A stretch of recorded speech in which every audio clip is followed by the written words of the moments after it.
Magandang araw po mga kaguro. Ipagpapatuloy po natin ang pagtalakay sa addendum ng DepEd Order 24 Series of 2025 na mas kilala bilang Expanded Career Progression.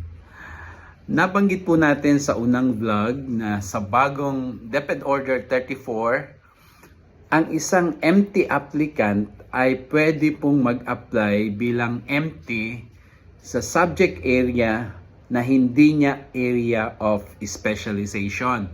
Ulitin ko po, pwede po siyang mag-apply bilang empty sa subject area na hindi niya area of specialization o hindi niya major.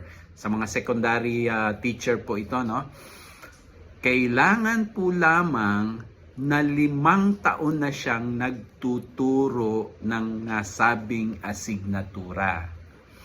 At kailangan din po na meron siyang classroom program bilang pruweba na sa loob ng 5 taon ay nakapagturo siya sa nasabing asignatura na kanyang a-applyan bilang MT. At panghuli po, dapat niya itong isulat sa work experience sheet na kasama ng kanyang personal data sheet. O, yun po ang mga requirements natin.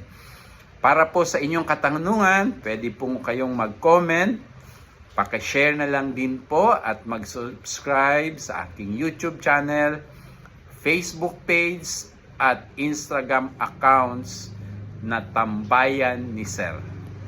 Marami pong salamat at muli magandang araw.